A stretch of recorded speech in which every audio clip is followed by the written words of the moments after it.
Millionaire CEO divorced his pregnant wife at her mother's burial. Unaware, she just inherited $800 million.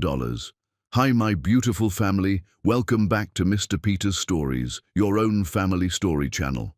May the Almighty pour His boundless mercy upon you and your homes. May He clothe every woman with unbreakable strength, deep wisdom, and a heart so powerful it heals generations. May your tears be counted and turned into joy, your silent sacrifices be rewarded, and your dignity rise like a crown upon your head. You are the soul of families, the quiet force behind every success, the love that keeps this world alive. May peace guard your hearts, health surround your bodies, and hope never leave your side. May every prayer whispered in silence be answered, and may light follow you wherever you go.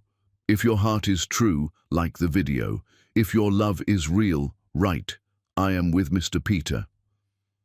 Rain had stopped an hour before the burial, leaving the October grass slick beneath Benita's swollen feet. She stood beside the open grave, watching workers prepare to lower Mama Nivola's casket into Texas earth. 7 months pregnant, her body ached in places she didn't know could hurt.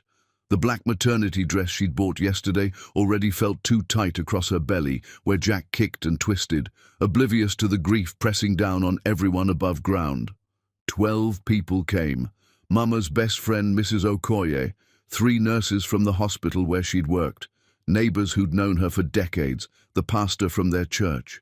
Small gathering for a woman who'd touched hundreds of lives, but Mama had always said funerals weren't about crowds, they were about truth. Who actually showed up when showing up was hard. Patrick's car appeared 47 minutes after the service started. Bonita tracked the black Tesla as it rolled past the small crowd and parked far from the gathering. He stayed inside. Through tinted windows, she watched light from his phone screen illuminate his face. Her husband was working while her mother's body waited for earth. The pastor finished his prayer. People lined up to drop flowers into the grave. Mrs. Okoye squeezed Bonita's hand so hard it hurt. "Don't go to him yet, baby. Let him wait in that car. Let him feel what waiting feels like." But Bonita was done waiting. Done hoping Patrick would suddenly transform into the man she'd needed him to be for the past 6 months. Done pretending his absence hurt less than it did. She walked across damp grass, her pregnant waddle making the journey feel longer than it was. Behind her, cemetery workers stood ready to finish their job once the family drama concluded. Patrick stepped out when she got close. His suit probably cost more than Bonita's monthly salary. Charcoal grey, perfectly tailored, the kind of clothing that announced wealth without screaming it. He held a manila envelope and wore the expression of a man dealing with an unpleasant but necessary task. "Sign these now." No hello, no acknowledgement of where they were or why, just the envelope thrust toward her like a transaction. "My attorneys need them filed first thing Monday. Gina moved her things into the house last night. The movers finished around 10. Inside the envelope, divorce papers. Bonita pulled them out with hands that had held her mother's cold fingers 3 days ago in the hospital. The papers were thick, official, complete. He'd planned this, prepared everything while she'd been scheduling funeral arrangements and picking out a casket on a social worker's recommendation because she couldn't afford anything expensive. Settlement offer, $250,000 paid quarterly over 2 years. Custody arrangement already drafted. Joint legal custody with her as primary physical guardian. Him taking the child every other weekend once the baby turned 6 months old. No claim to his business assets. No claim to their home. No claim to anything they'd built together for 8 years. "Okay," Bonita said. The word came out steady, calm. Nothing like the screaming tornado inside her chest. Patrick's face shifted. "Okay, that's it." What had he expected? Begging, tears, a scene in front of her mother's open grave. "What else did you want me to say?" "I expected—" He stopped himself. "Never mind. This is better. Clean.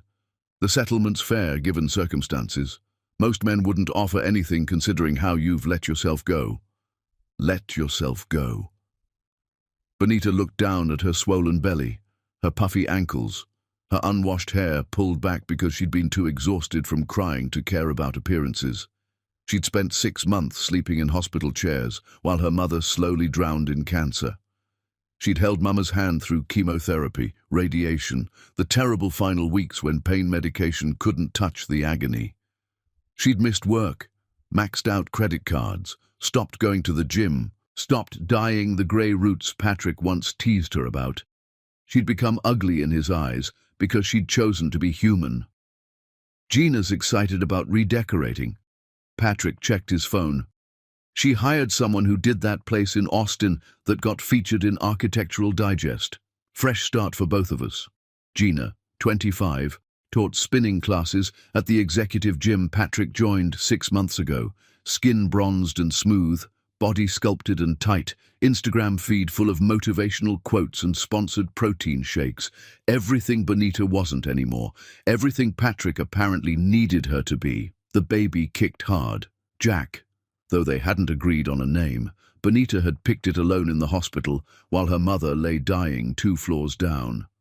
Patrick hadn't visited once in those final weeks, too busy preparing for his company's IPO, the event that would make him a billionaire and her a footnote. I have meetings. Patrick was already turning back toward his car. Get those signed and dropped off by end of business Monday. My assistant has the address. Bonita watched him leave, watched the Tesla glide past her mother's grave without stopping, without Patrick even glancing at the casket of the woman who'd welcomed him into their family, who'd cooked him Sunday dinners, who'd told Bonita on her wedding day that she'd chosen a good man. Mama had been wrong, or maybe Patrick had been good once, and success had rotted something essential inside him. She walked back to her car, a Honda with a cracked windshield and a check engine light that had been on for 3 months. She couldn't afford to fix it, couldn't afford much of anything on her data analyst salary. The studio apartment she'd rented after moving out of their house cost half her paycheck. The rest went to ramen noodles, prenatal vitamins, and the crushing weight of her mother's final medical bills. Her phone buzzed, voicemail from a number she didn't recognize. She played it while watching workers lower her mother into the ground. Ms. Nivola, this is Raymond Morrison from Morrison & Associates. I'm the attorney handling your mother's estate. I apologize for the timing, but we need to meet urgently. There are matters regarding your inheritance requiring immediate attention. Please call me back today if possible. Inheritance. Probably a few $1,000s from the rental properties Mama had mentioned owning. Maybe $10,000 if Bonita was lucky. Enough to cover funeral costs and buy a crib for Jack. Enough to survive a few months of maternity leave before she'd have to find daycare and return to work, because Patrick's settlement wouldn't cover basic expenses. Bonita pulled out a pen from her cup holder. The divorce papers had sticky tabs marking signature lines. She signed each one methodically. Bonita Wilson ceased to exist on page after page, replaced by Bonita Nivola. Her maiden name returned, her marriage dissolved, her future rewritten in legal terms that reduced 8 years to property divisions and custody schedules. When she finished, she looked in the rearview mirror. Mrs. Okoye stood alone by the grave, the last person remaining. Everyone else had gone home to their lives while Mama went into the earth. Bonita should have been standing there too, should have been the final witness to her mother's burial, but instead she'd been signing papers that erased her marriage to a man who couldn't wait one respectful day to destroy what remained of their life together. She started the car and drove away from the cemetery. Tomorrow she'd call the estate attorney. Tomorrow she'd begin figuring out how to be a single mother. Tomorrow she'd start living whatever life came next. But today she felt nothing except the weight of her belly and the hollow space where her heart used to be. Her phone rang again, Attorney Morrison calling back. This time Bonita answered. Ms. Nivola, thank you for picking up. I know this is the worst possible timing. Morrison's voice carried practiced sympathy. But your mother left very specific instructions. I need to see you tomorrow morning if you're available. 9 o'clock at my office downtown. This can't wait. What's this about? Bonita asked. How much did she leave? That's something we need to discuss in person. Morrison paused. Ms. Nivola, your mother was a remarkable woman. What she built over 40 years is extraordinary. You'll understand everything tomorrow. Can you make 9 o'clock? I'll be there. Bonita ended the call and drove home through streets that suddenly felt unfamiliar. The city looked the same, but something had shifted. Patrick was gone. Mama was gone. Jack was coming. And apparently there was something about her mother's life that Bonita didn't understand yet. She parked outside her studio apartment and sat in the gathering darkness. Inside that tiny space was a mattress on the floor, a mini fridge, a microwave, and boxes of her belongings she hadn't unpacked, because unpacking meant accepting this was her life now. Outside that tiny space was Patrick in his mansion with Gina planning renovations. 2 worlds, 2 futures. Hers looked like survival. His looked like triumph. Bonita placed both hands on her belly. It's just us now, Jack. You and me against everything, but we're going to be okay. Your grandmother made sure of that. I don't know how yet, but I trust her. She always had a plan. The baby kicked in response. Bonita took it as agreement and went inside to face whatever tomorrow morning would bring. Chapter 2. The Inheritance. Morrison's office occupied the 19th floor of a building Bonita had passed 1,000 times but never entered. Glass and steel and money. She rode the elevator wearing the same black dress from yesterday's funeral because it was the only professional clothing that still fit. Her reflection in the polished doors showed exhaustion and pregnancy in equal measure. This is what defeat looked like. This is what Patrick saw when he looked at her now. The receptionist led her to a conference room with windows overlooking downtown. From this height, the city spread out like a game board. Somewhere down there was Wilson Tech headquarters, the company Patrick had built from nothing into something worth hundreds of millions. Somewhere down there was the studio apartment where Bonita would raise Jack alone. 2 points on a map, 2 different altitudes. Raymond Morrison entered carrying a leather portfolio embossed with her mother's initials. He was older, silver-haired, wearing a watch that probably cost more than Bonita's car. He shook her hand gently and sat across from her with the careful manner of someone delivering news that would change lives. Your mother was my client for 23 years, Morrison began. She was one of the most financially sophisticated people I've ever represented. I've worked with billionaires who understood money less than Theodora Nivola did. Bonita's throat tightened at her mother's full name. She was a nurse. She worked double shifts. I don't understand. Your mother was a nurse by choice, not necessity. Morrison opened the portfolio and pulled out documents. She worked because she loved helping people, but her real genius was real estate investment. She began buying land in the 1970s when prices were low. Industrial areas, undeveloped parcels, plots near highways that nobody wanted. She bought strategically and held patiently. He slid a property list across the table. Bonita scanned addresses in Houston, Phoenix, Dallas. Acreage numbers that meant nothing to her. Legal descriptions full of technical terms. I don't understand what I'm looking at. Commercial land, 12 major properties across 3 states. Your mother never developed them herself.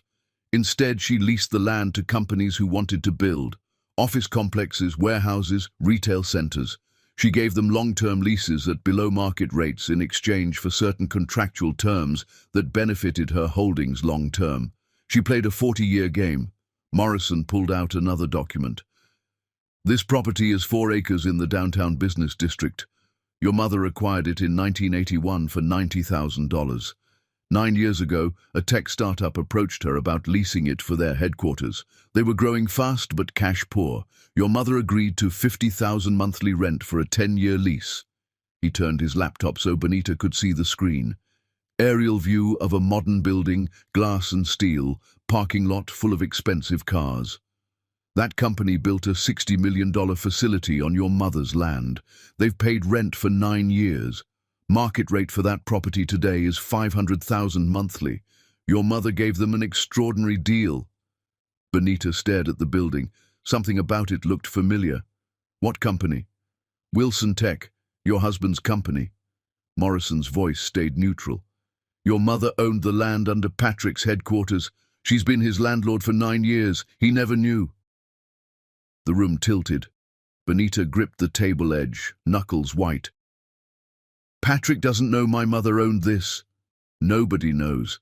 Your mother created multiple holding companies and trusts to own the properties. Different names, different structures, everything designed for privacy. On paper, Wilson Tech leases from Nivola Holdings. Unless someone traced ownership through several legal layers, they'd never connect it to your mother." Morrison leaned forward. "She knew about your marriage to Patrick. She knew where his company was located. She never said it explicitly, but I believe she wanted you to have leverage if you ever needed it." Mama had known, had seen something in Patrick that Benita missed, had quietly built protection while saying nothing, letting Benita make her own choices, keeping the safety net hidden until it was needed. The realization made grief crash over Benita in fresh waves. "How much is the portfolio worth?" Her voice came out whisper-thin. Morrison pulled out an appraisal report. "Based on current market valuations, approximately $800 million. That includes land value and projected income from existing leases." $800 million. The number was too large to process. Benita thought about the studio apartment, the ramen noodles, the check engine light, the medical bills, the crushing fear of how she'd afford diapers and formula and everything a baby needed. $800 million. "There's a complication." Morrison's tone shifted. "Texas is a community property state. Assets acquired during marriage typically split 50-50, unless there's a prenup. You didn't have one." He pulled out a calendar. "Patrick filed for divorce 6 days ago. Texas law gives both parties 90 days to declare all marital assets. If he discovers your inheritance within that window, he's legally entitled to half." Benita's mind sharpened despite exhaustion. "But Mama died before he filed." "Exactly, which means you technically inherited while still married. If Patrick finds out within the next 84 days, he can claim $400 million. Morrison folded his hands. "However, if we wait until day 91, the divorce finalizes and the asset disclosure window closes. Anything you inherit after that is yours alone. So I have to hide $800 million for 84 days. You have to live your normal life for 84 days, work your job, live in your apartment, act exactly like the struggling single mother Patrick expects you to be. Can you do that?" Benita thought about Patrick handing her divorce papers at Mama's grave, thought about him moving Gina into their home before her mother was even buried, thought about 8 years of marriage dismissed like a failed business venture. "Yes, I can do that." "There's something else." Morrison pulled up a file on his laptop. "The Wilson Tech lease expires in 6 weeks. They've been trying to reach us about renewal terms for the past month. I've been sending standard acknowledgements without actually negotiating. They're getting nervous. What happens if the lease isn't renewed? They'd need to vacate the property. For a company preparing to go public, losing their headquarters 6 weeks before IPO would be catastrophic. Investors would see it as instability. The IPO would likely be delayed or cancelled entirely." Morrison studied her face. "I'm not suggesting anything, just explaining your options." Patrick's IPO. He'd been preparing for it since before Mama got sick. The event that would transform Wilson Tech from successful private company to billion-dollar public entity. The event he'd been willing to sacrifice everything for, including her. "Don't renew it," Benita said. "Don't respond to their calls. Don't negotiate. Just let the lease run out." "Benita, if the IPO fails, Patrick's company could collapse. There are employees with families depending on those jobs. Then Patrick should have thought about that before he divorced his pregnant wife at her mother's funeral." Benita stood up. "My mother gave him 9 years of below-market rent. She helped him build Wilson Tech by giving him a deal nobody else would have gotten. He never knew, never thanked her, never thought to ask who was being so generous. Now the generosity ends." Morrison stood as well. "Understood. I'll continue the non-response strategy. They'll panic eventually. What do you want me to do when Patrick comes asking questions?" "Tell him nothing. Let him figure it out himself." Benita moved toward the door, then stopped. "Mr. Morrison, can Patrick find out who owns Nivola Holdings?" "Not easily. The trust structure is designed to protect your mother's privacy. A private investigator might eventually piece it together, but it would take time, more than 84 days. Morrison walked her to the elevator. "Your mother was brilliant. She spent 40 years building security for you. Don't waste it by being careless now." Benita rode the elevator down alone. 19 floors of descent that felt like transformation. She'd entered this building as a broke single mother facing survival. She left it as a woman worth $800 million who owned the ground beneath her ex-husband's empire. The doors opened onto the lobby and she walked out into sunshine that suddenly felt different, warmer, brighter, full of possibility. Her phone buzzed. Text from Patrick's assistant. "Reminder, signed divorce papers due Monday by 5 p.m. Please confirm receipt." Benita typed back, "Received." Then she walked to her car, drove back to her studio apartment, and started studying everything Morrison had given her. Property reports, lease agreements, market analyses, the language of commercial real estate that would become her second language over the next 84 days. That night, alone in her tiny apartment with Jack kicking against her ribs, Benita whispered to her mother's memory, "I understand now, Mama. You weren't just leaving me money. You were leaving me power, and I promise you, I'm going to use it exactly the way you hoped I would." Outside her window, the city hummed with evening traffic. Somewhere out there, Patrick was celebrating his freedom with Gina.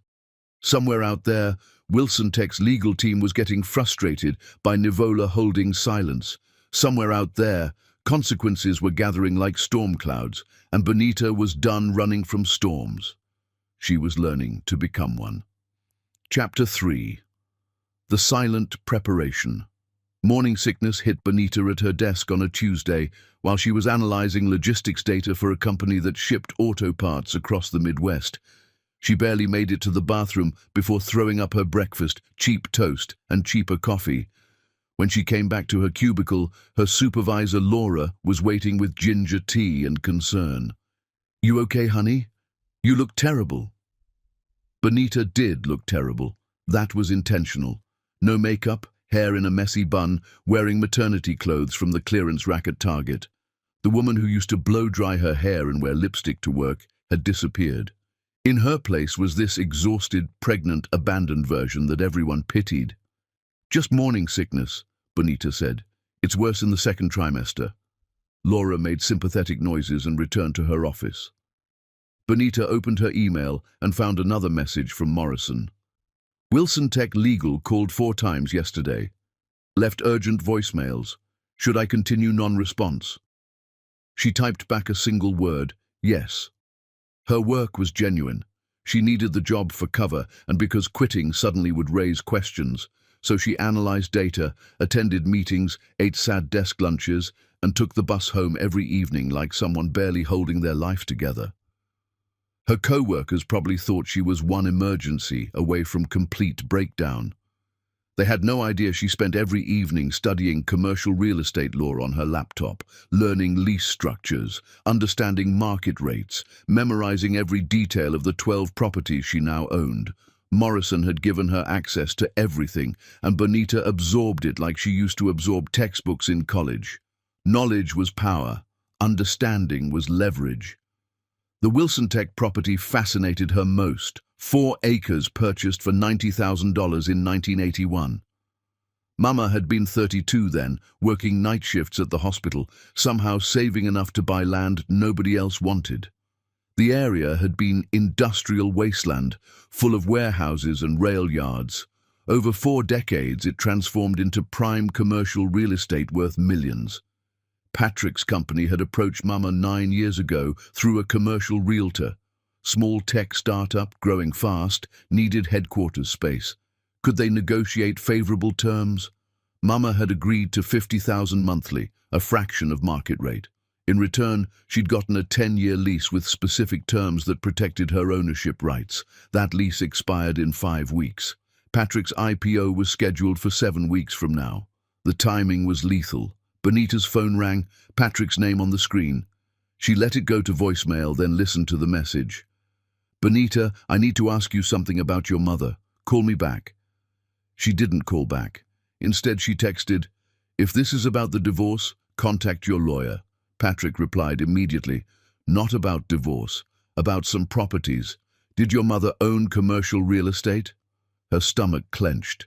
He was starting to investigate, making connections. Benita typed carefully, "She had some rental houses. Why?" "Just checking on something for work. How's the pregnancy?" "Fine." The conversation ended there. Benita stared at her phone, mind racing. Patrick was getting suspicious. Morrison had warned this might happen. The key was staying calm, staying consistent, giving him nothing that contradicted the story of Mama as a working-class nurse with modest holdings. Her contractions started 3 weeks early on a Thursday night. Benita was eating ramen when the first pain hit, sharp enough to make her gasp. She called an ambulance because she had nobody to drive her. The paramedics were kind, asking about birth plans and support systems. She gave them Morrison's number as her emergency contact because he was the only person who knew the truth. Labor took 14 hours. 14 hours of pain in a hospital room that smelled like disinfectant and fear. Nurses checked on her between other patients. The anesthesiologist came eventually, bringing the blessed relief of an epidural. But mostly, Benita was alone with Jack and the crushing weight of bringing a child into the world without a partner. Her co-worker found Patrick's number in her phone and called him. Benita heard the nurse's side of the conversation. "Mr. Wilson, your wife is in labor at Methodist Hospital. Yes, she's asking for you. Room 412. Okay, I'll let her know." The nurse came back looking uncomfortable. "He said congratulations. He's sending a gift." Patrick didn't come. Not when Jack was born at 4 in the morning weighing 6 pounds and 7 ounces. Not when the nurses placed him on Benita's chest, his tiny face scrunched and red. Not when Benita held her son and sobbed because joy and grief and exhaustion had tangled into something she couldn't name. Morrison came instead, showed up at 7 in the morning with flowers and a stuffed elephant. He held Jack while Benita showered, her body wrecked and shaking. When she came back, Morrison was rocking the baby gently. "He's beautiful," Morrison said. "Strong, like his mother." Patrick didn't come. Benita took Jack back, his warmth against her chest feeling like the only real thing in the world. He texted congratulations. Morrison's face hardened. "That makes what comes next easier. Are you still committed?" "More than ever." The lease expires in 4 weeks. Patrick's team is panicking. They've offered $100,000 monthly for renewal. That's double what they're paying now. Morrison pulled out his phone and showed her the email. "Should I respond?" Benita looked at Jack sleeping in her arms. His father had sent a text message to acknowledge his birth. His grandmother had spent 40 years building security so he'd never be vulnerable. The choice wasn't difficult. No response. Let them panic more. Morrison nodded and stood to leave. Rest. Recover. In 3 weeks, Patrick's world starts collapsing. You'll want your strength for that. After Morrison left, Benita's phone lit up with a text from Patrick. "Heard the baby came. Congrats. My assistant is sending a gift basket. Hope you're doing well." A gift basket for the birth of his son. Benita typed back, "His name is Jack." Then she blocked Patrick's number and focused on the tiny human depending on her for everything. The hospital discharged her after 2 days. She took an Uber home because she couldn't afford the ambulance ride back. The driver helped carry Jack's car seat upstairs to her studio apartment.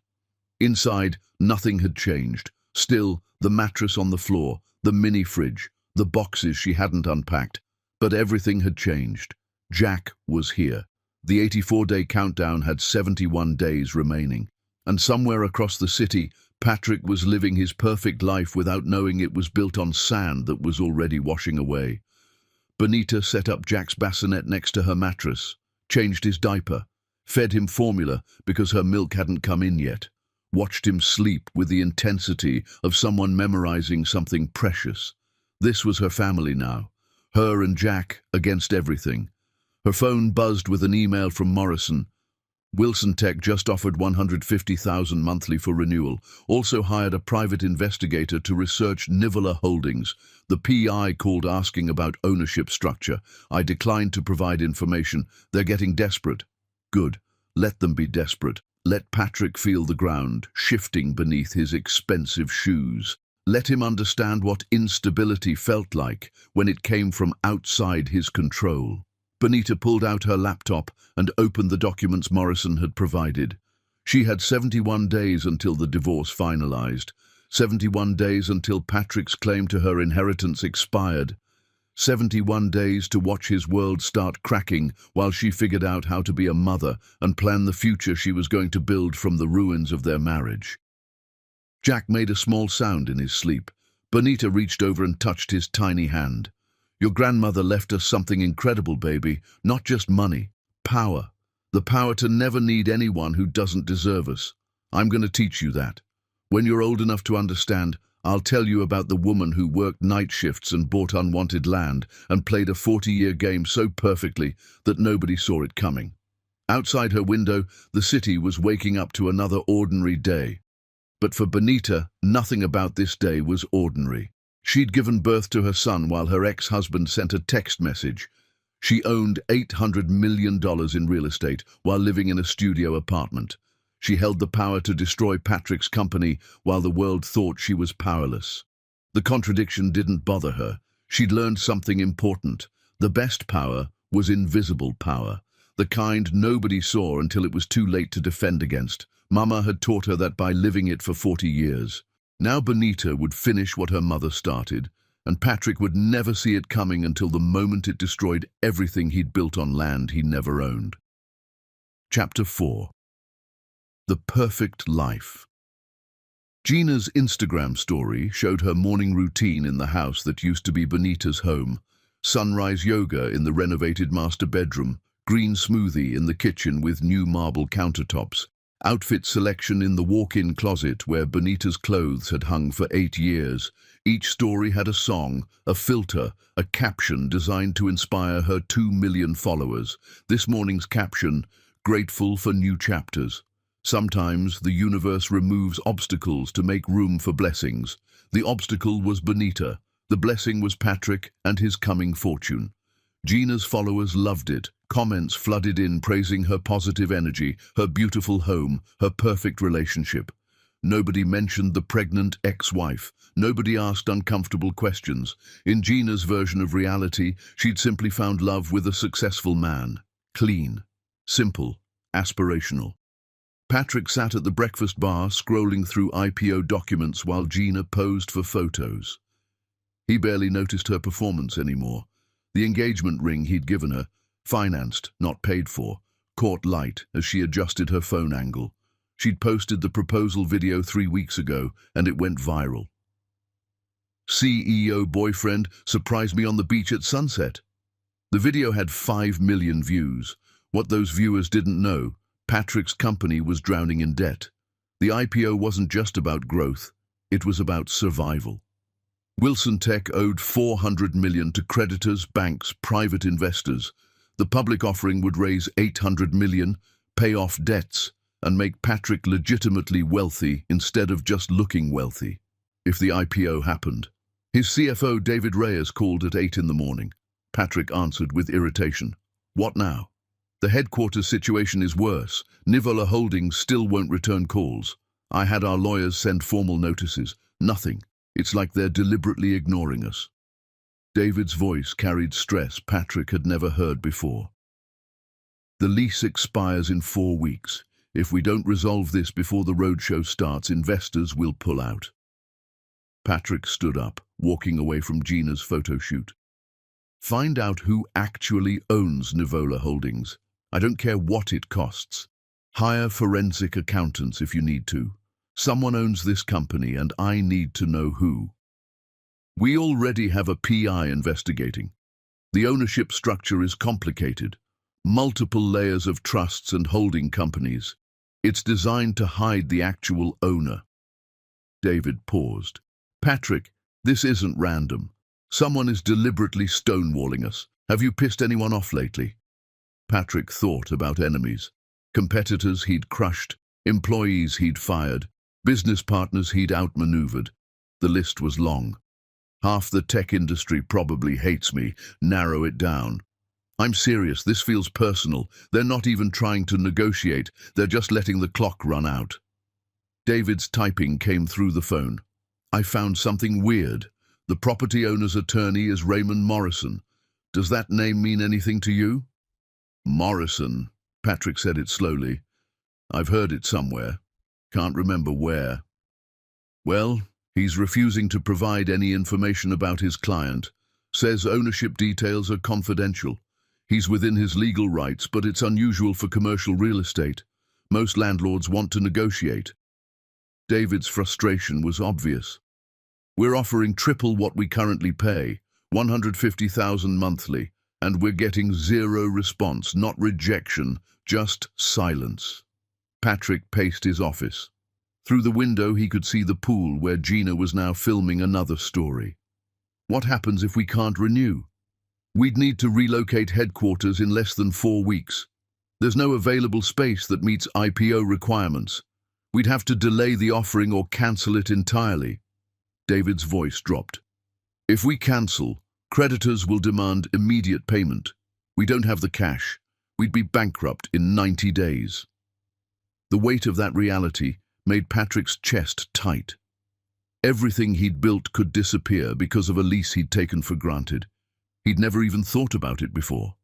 The headquarters was just there, part of the landscape, as permanent as the ground itself.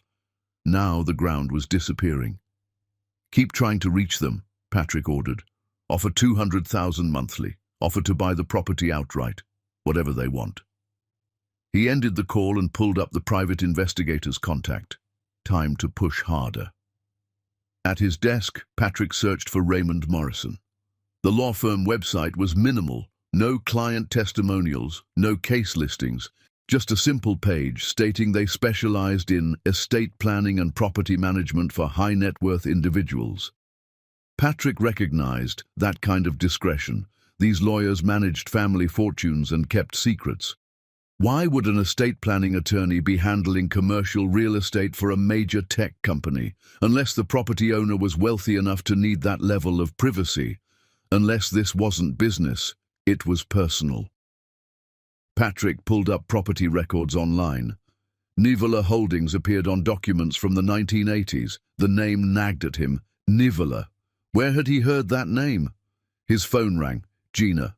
Baby, the wedding planner needs to know about the venue deposit. It's $50,000 and she needs it this week to hold the date. Not now, Gina. But we need to confirm. The Tuscany villa won't wait forever. Her voice carried the petulance of someone used to getting what she wanted. The IPO is in 7 weeks. We should book everything now. The IPO might not happen. The words came out harsher than Patrick intended. Silence on the other end. Then, what do you mean might not happen? You said it was guaranteed. You said we were going to be billionaires. Nothing is guaranteed in business. There are complications. I'm handling them. Patrick rubbed his temples. Don't book anything yet. Wait until after the IPO closes. But all my followers are expecting wedding updates. I've been posting about it. I can't just stop. Gina's priority was clear. Her content calendar mattered more than his company's survival. Patrick ended the call without responding. He pulled up his text conversation with Bonita from yesterday. She'd said her mother owned rental houses, nothing commercial. But what if she was wrong? What if her mother had hidden the extent of her holdings the same way the owner of Nivola Holdings was hiding now? He called the private investigator. I need you to research someone. Theodora Nivola, Nivola. She died recently. Find out everything she owned. Properties, investments, businesses, everything. That's a change from researching Nivola Holdings. Are they connected? The PI asked. Maybe. Just find out. Patrick hung up and stared at his computer screen. Something was wrong. Something bigger than a landlord playing hardball. The silence felt strategic. The timing felt deliberate. And that name, Nivola, connected to Bonita in a way Patrick couldn't ignore. He pulled up photos from their wedding 8 years ago. Bonita in a simple white dress, smiling like she'd won the lottery by marrying him. Her mother beside her, proud and elegant in a conservative navy suit. Theodora Nivola, a nurse who'd worked night shifts for 30 years. But nurses didn't usually hire attorneys like Raymond Morrison, and rental house owners didn't usually structure their holdings through complex trust arrangements. What if Bonita's mother had been more than she appeared? Patrick's phone buzzed with an email from David. Just got unofficial word from the investment banks. If we can't provide confirmed headquarters by the roadshow start date, they're withdrawing. We have 3 weeks. 3 weeks. Patrick felt the walls closing in. His company, his fortune, his future, all dependent on a landlord who wouldn't answer calls and a lease he'd taken for granted. The universe was removing obstacles, all right, but Patrick was the one being removed. He looked out at Gina by the pool, filming another story about gratitude and blessings. She had no idea how precarious their situation was. She thought they'd already won. She'd quit her training job, hired a manager for her Instagram career, started spending money they didn't have yet. Patrick had built his entire life on leverage and confidence. He'd borrowed against future success to live like he'd already made it. And now the future was collapsing while the debt came due. The perfect life he'd been performing was built on credit cards and expectations, and someone was pulling the foundation out from under him one day at a time. His phone rang again. The private investigator. "Mr. Wilson, I have preliminary information on Theodora Nivola. You're going to want to hear this." Patrick's grip tightened on the phone. "Tell me." Chapter 5. The first crack. The private investigator's report landed in Patrick's email at 7 in the morning with a subject line that made his stomach drop. Urgent, Nivola Family Holdings Analysis. He opened it while still in bed, Gina sleeping beside him after a late night planning wedding details for an event that might never happen. The first page showed a property list, not rental houses, commercial land across 3 states, acquisition dates starting in the 1970s, current valuations in the hundreds of millions, and at the bottom a note from the PI, all properties owned through various trusts with one common beneficiary, estate of Theodora Nivola, inherited by daughter Bonita Nivola Wilson. Patrick read that line 5 times. Bonita, his pregnant ex-wife, living in a studio apartment. Bonita who took the bus to work and ate ramen for dinner. Bonita who he'd divorced because she'd stopped being attractive enough for his image. That Bonita owned hundreds of millions in commercial real estate. The next page showed a timeline. Theodora Nivola died 6 days before Patrick filed for divorce.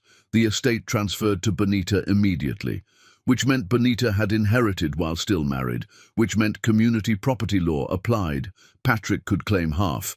But the report included a legal analysis that made his hands shake. Texas required asset disclosure within 90 days of divorce filing. Bonita had 81 days remaining. If she could hide the inheritance until day 91, it became hers alone. Patrick had exactly 81 days to prove she'd inherited during the marriage and file a claim. He kept reading. The Wilson Tech headquarters sat on Nivola property. Houston office sat on Nivola property. Phoenix data center sat on Nivola property. 3 of Patrick's 4 major facilities built on land Bonita's mother owned. Land Bonita now owned. Patrick threw his phone across the room. The crash woke Gina, who sat up confused. "What's wrong?" "Everything." Patrick got out of bed and pulled on clothes. "My ex-wife owns the land under my company. She's been hiding it. She's deliberately not renewing my leases to tank the IPO. Gina blinked slowly, processing. Your ex-wife is rich? Her mother was rich. Bonita inherited everything, and she's using it to destroy me. Patrick grabbed his keys. I need to call my lawyer. Wait, if she inherited while you were married, don't you get half? Gina was awake now, her financial interest clearly engaged. Maybe. If I can prove it and file in time. Patrick was already heading for the door. But even if I get half, she still controls the properties. She can still refuse to renew my leases. She can still kill the IPO. He drove to the office and found David already there, looking like he hadn't slept. "You saw the PI report," David said. "Not a question. Bonita owns everything. The woman I divorced at her mother's funeral owns the ground I built my company on." Patrick laughed, a sound with no humor in it. "She's been living in a studio apartment pretending to be broke while sitting on hundreds of millions. She's been hiding it from the asset disclosure deadline." David pulled up the timeline on his screen. "Smart move. In 81 days, she's untouchable, but right now, you can still claim half. The question is whether claiming half helps us or makes everything worse." Patrick sat down heavily. "If I sue her for the inheritance, she'll definitely refuse to renew the leases." "Correct. But if you don't sue her, you lose $400 million. David turned his chair to face Patrick directly. "Here's the reality. Even if you get the money, if the IPO fails, we're still bankrupt. The inheritance claim takes months to resolve. We have 3 weeks to save the company. You need to choose. Go after the money or go after the business. You can't have both." The calculation should have been simple. Save the company, forget the money. But Patrick had spent his entire life optimizing for personal gain, had made every decision based on what benefited him most. The habit was hard to break, even when logic demanded it. "What if I call her?" Patrick suggested. "Apologize, negotiate. She's angry about the divorce, but she's not evil. She wouldn't deliberately destroy hundreds of jobs just to hurt me." David's expression was unreadable. "Patrick, you divorced her at her mother's funeral while she was 7 months pregnant. Then you sued her to try and take half of what her mother left her. You're past the negotiation stage. She's not refusing to renew your leases because she's angry. She's refusing because you've proven you can't be trusted." Patrick pulled out his phone and called Bonita anyway. The call went straight to voicemail. "Bonita, it's Patrick. I know about the inheritance. I know you own the properties. We need to talk. Please call me back. This isn't just about us. There are hundreds of people who could lose their jobs. Call me." He ended the message and waited. His phone stayed silent. At 8:30, his divorce attorney called. "Patrick, I got your email about the inheritance. I need to advise you against filing a claim right now." "Why? I'm entitled to half. Community property law is clear." "The law is clear, but the strategy is terrible," the attorney said bluntly. "If you file, you're declaring war on the one person who controls your company's real estate. She'll evict you immediately. The IPO dies. The company goes bankrupt. You'll spend years in court fighting over assets that might not exist anymore because the company they came from collapsed. So I just let her keep $400 million that's legally mine. You let her keep it until the company is stable. Save the business first. Fight the money battle later." The attorney paused. "Patrick, I'm going to be honest with you. This is the consequence of divorcing your pregnant wife at her mother's funeral. The optics are catastrophic. No judge is going to be sympathetic. No jury will side with you. If this goes to court, you lose both the inheritance and whatever public reputation you have left." Patrick ended the call and stared at his computer screen. Every option led to loss. Sue Bonita and lose the company. Don't sue Bonita and lose the money. Try to negotiate and face the woman he'd betrayed in the cruelest possible way. David's phone rang. He answered, listened, then went pale. "That was Morrison's law firm. We just received formal notice. All 3 leases will not be renewed. We have 30 days to vacate all properties. No negotiation, no discussion." Patrick felt the floor disappear beneath him. "She's evicting us. She's destroying us." David put his phone down carefully. "This isn't business. This is revenge, and she's doing it legally, completely within her rights as property owner. I need to see her, face to face. She has to listen to reason." Patrick stood up. "She doesn't have to do anything," David said quietly. "You made sure of that when you handed her divorce papers at her mother's grave. Now she's handing you eviction notices. The symmetry is almost poetic." Patrick's phone buzzed. Text from an unknown number. "Stop calling. Stop texting. I have nothing to say to you. My attorney will handle all future communication regarding the properties. Regarding everything else, we're done." You made sure of that. Bonita. He stared at the message. She'd blocked his regular number, so he'd tried from the office line. Now she was blocking that too. He was being systematically cut off from any way to reach her. David was already on his phone with the investment banks. Patrick heard fragments of the conversation. 30-day eviction notice. Yes, all 3 facilities. No confirmed alternative locations. Understand your position. When David hung up, his face told Patrick everything. The banks are withdrawing. The IPO is cancelled. We're done. How long until bankruptcy? 90 days, maybe less. David started shutting down his computer. You should tell the staff. They deserve to know before the news breaks publicly.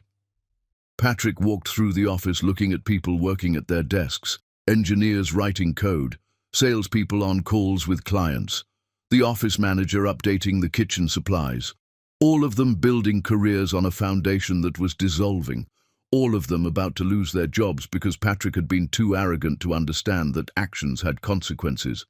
His phone buzzed again. Gina. Wedding planner needs an answer about the deposit. Should I book Tuscany? Patrick typed back, No, don't book anything. I'll explain later. The response came immediately. Are you cancelling our wedding? He didn't reply. He walked back to his office, closed the door, and sat in the dark, thinking about the moment he'd handed Bonita those divorce papers. How simple it had seemed. How clean. A transaction. An ending. A new beginning with Gina and the IPO and the fortune that was waiting just around the corner. But there had been another woman standing there that day. A woman he'd never seen. A woman who'd inherited her mother's intelligence and patience and willingness to play the long game. A woman who understood that the best revenge was the kind that looked like justice. Patrick had divorced Bonita thinking she was powerless. He was learning the hard way that power wasn't always visible. Sometimes it was hidden under 40 years of modest living and strategic land purchases. Sometimes it was waiting patiently for the exact right moment to reveal itself and remake the world. That moment had arrived, and Patrick was learning what it felt like to be the one who got discarded. Chapter 6. The Reveal. Morrison's conference room felt colder than it had during Bonita's first visit, or maybe Patrick just felt cold. He sat alone at the long table waiting, trying not to look desperate even though desperation was the only thing keeping him upright. David had wanted to come, but Patrick refused. This conversation needed to happen without witnesses. The door opened. Not Morrison. Bonita. Patrick hadn't seen her since the funeral. She'd been visibly pregnant then, swollen and exhausted, wearing a dress that didn't fit right. The woman who walked in now looked completely different. Slimmer but not weak, hair styled professionally, wearing a black suit that probably cost more than Patrick's car payment. She moved with certainty, like someone who owned rooms rather than borrowed space in them. Hello, Patrick. Her voice carried no emotion. Not anger, not satisfaction, just neutrality that somehow felt worse than rage. Bonita, thank you for agreeing to meet with me. Patrick started to stand, but she waved him back down. I didn't agree to anything. Morrison said you'd been calling non-stop and showing up at his office. I came to tell you in person to stop. She sat across from him, leaving empty chairs between them like a buffer zone. You have 3 minutes. Use them well. I need you to renew the leases. I'll pay whatever rate you want. Market rate, double market rate, anything. The company can't survive without those facilities. Patrick heard himself begging and hated it but had no choice. 300 people work for Wilson Tech. They have families, mortgages, car payments. They didn't do anything wrong. Please don't make them pay for my mistakes. Bonita pulled out her phone and set a timer. 2 minutes left. I know I hurt you. I know the divorce was cruel. The timing was unconscionable. I was focused on the IPO and on myself, and I didn't consider what you were going through with your mother. The apology tasted like ashes. I'm sorry, truly, but destroying my company won't change what happened. It just creates more suffering. 1 minute. Bonita looked at her nails, not at him. What do you want? Tell me what you want and I'll give it to you. Money, ownership stake in the company, public apology, anything. Name your price. Patrick was fully begging now, all pretense of dignity gone. The timer went off. Benita stood up. Time's up. Wait, please, just tell me what you want. She finally looked directly at him. Her eyes were empty of anything resembling mercy. I don't want anything from you, Patrick. That's what you don't understand. There's nothing you can offer me that I need. I have more money than I'll ever spend. I have a son who's healthy and happy. I have a future that doesn't include you. So no, I won't renew your leases. Not at market rate, not at any rate. You're willing to destroy hundreds of jobs for revenge? Patrick's voice rose. That's who you want to be? Those jobs will be fine. I'm buying Wilson Tech's assets from the bankruptcy trustee. I'll rehire every competent employee at better salaries with better benefits. What I won't keep is you. She moved toward the door. The company you built will continue without you. The technology will survive. The employees will survive. Only you will lose. That's precise revenge, not collateral damage. Patrick felt reality crushing down on him. You can't do this. I'll fight you in court. I'll claim half the inheritance. I'll drag this out for years. Go ahead. My lawyers are better than yours and I can afford them longer than you can. Benita paused at the door. You filed for divorce while my mother's body was still warm. You moved your mistress into our home before the funeral.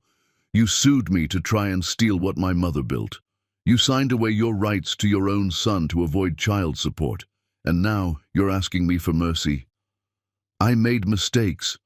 You made choices, multiple choices every single day that showed me exactly who you are. Her voice finally carried emotion, not rage, but something colder, finality. I'm not your villain, Patrick. I'm just the person who stopped being your victim. And apparently that's the same thing to men like you. She opened the door. Patrick stood up, desperate to say something that would change her mind. Benita, please, I'm begging you. If there's any part of you that remembers what we had, any part that doesn't hate me completely, I don't hate you. She looked back one final time. I don't feel anything about you at all. You're just someone I used to know who made terrible choices. And now you get to live with those choices while I live with mine. Goodbye, Patrick. She walked out. Morrison appeared in the doorway, his expression professionally blank. Mr. Wilson, I need to ask you to leave the premises. If you attempt to contact my client again, we'll pursue a restraining order. Patrick grabbed his coat and stumbled toward the elevator. In the reflection of the steel doors, he saw what he'd become. Not the confident CEO in designer suits, just a desperate man who'd gambled everything on his own importance and lost. He drove back to the house in a daze. Gina's car was in the driveway, along with a moving truck. He walked inside and found her directing movers who were carrying furniture toward the truck. Her clothes were already packed, her toiletries gone from the bathroom. What are you doing? Patrick asked, though he knew. I can't do this. Gina didn't stop supervising the movers. I saw the news. Wilson Tech IPO cancelled. Your company is bankrupt. Everything I thought we had doesn't exist. We still have each other. Patrick, I'm 25 years old. I have 2 million followers and brand partnerships and a whole future ahead of me. I can't tie myself to someone who's about to lose everything. She finally looked at him. You told me you were about to be a billionaire. You're actually about to be bankrupt. That's fraud, basically. I believed the IPO would happen. I didn't lie to you. You lied to yourself and expected me to participate in the delusion. Gina signaled to a mover to take her clothes. I'm sorry this happened to you. I really am. But I can't be with someone who's broke. That's not the life I want. So you're leaving? I already left. I'm just clearing out my stuff.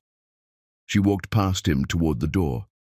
For what it's worth, you shouldn't have divorced your pregnant wife at her mother's funeral. Everyone said you were cruel. I defended you because I thought you were successful enough that cruelty didn't matter. Turns out you're cruel and unsuccessful. That's the worst combination. She left. The movers followed with the last of her belongings.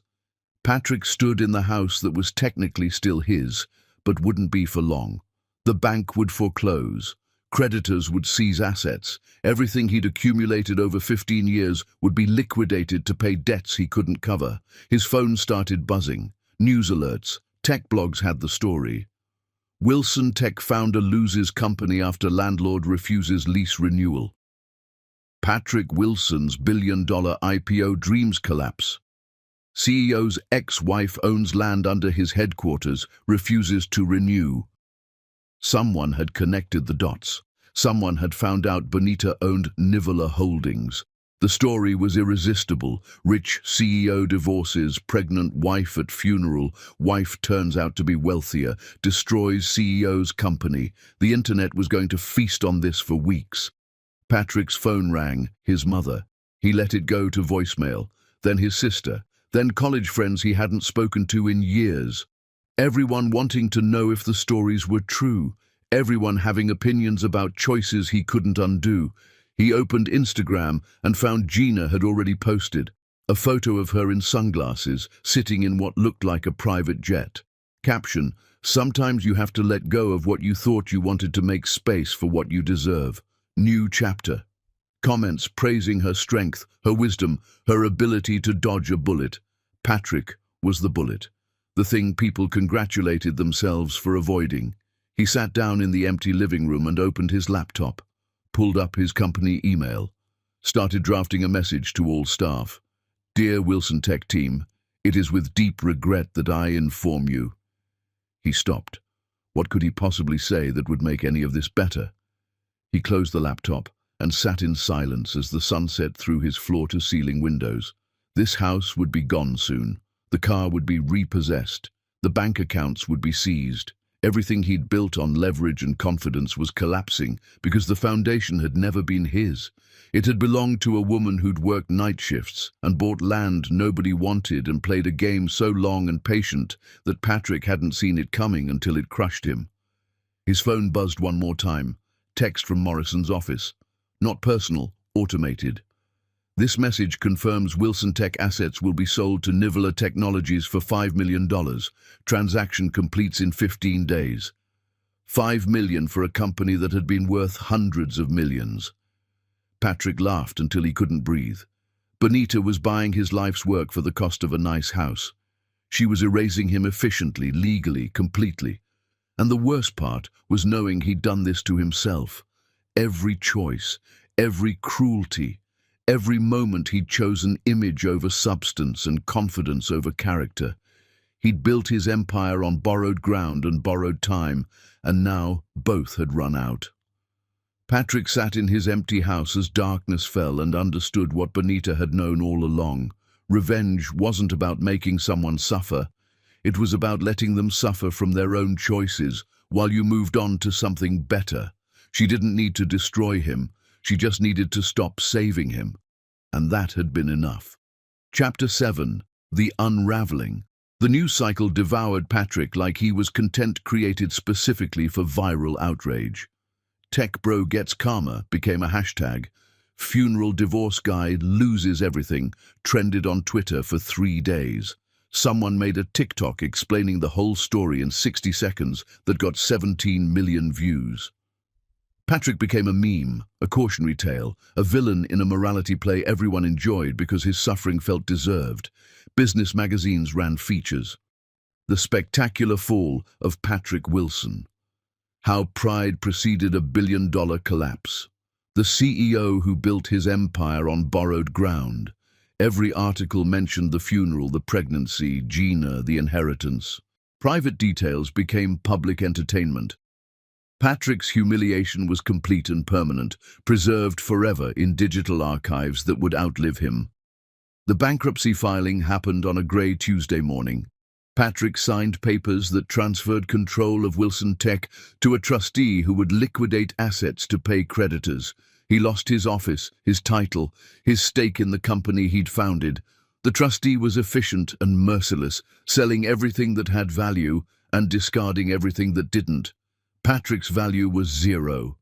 Within a week, Nivola Technologies purchased the assets, $5 million, a rounding error to Bonita, a fortune Patrick didn't have. The technology patents, client contracts, even the Wilson Tech name itself. Everything he'd created for 15 years now belonged to his ex-wife, who'd renamed it and rebuilt it without him in less time than he'd taken to destroy it. The house went into foreclosure. Patrick had 30 days to vacate. He spent them packing boxes and watching creditors seize furniture, artwork, appliances. They took his bed, his couch, his TV. They took kitchen equipment he'd never used and decorative items Gina had bought. By the end, Patrick had 4 boxes of personal items and nowhere to put them. His friend Tommy offered a guest room. It was charity and they both knew it. Patrick moved in with his 4 boxes and tried to remember what normal people's lives looked like. Tommy's house was fine, suburban, modest, the kind of place Patrick would have looked down on 2 months ago. Now it felt like a luxury Patrick didn't deserve. Employment opportunities were limited. Patrick's name was toxic. Nobody wanted to hire the CEO whose company collapsed spectacularly, who'd become a cautionary tale about arrogance and karma. He finally found work at a sales firm selling enterprise software. The salary was $78,000, less than he'd paid his junior employees. His wages would be garnished 25% for decades to pay creditor judgments. He'd take home less than $60,000 annually. $60,000. Patrick used to spend that on watches. Now it was his salary, his life, his future. Gina's Instagram showed her new relationship within 3 weeks of leaving. Some cryptocurrency entrepreneur who'd made millions on speculation. They were in Dubai, staying in 7-star hotels, dining at restaurants that required reservations 6 months in advance.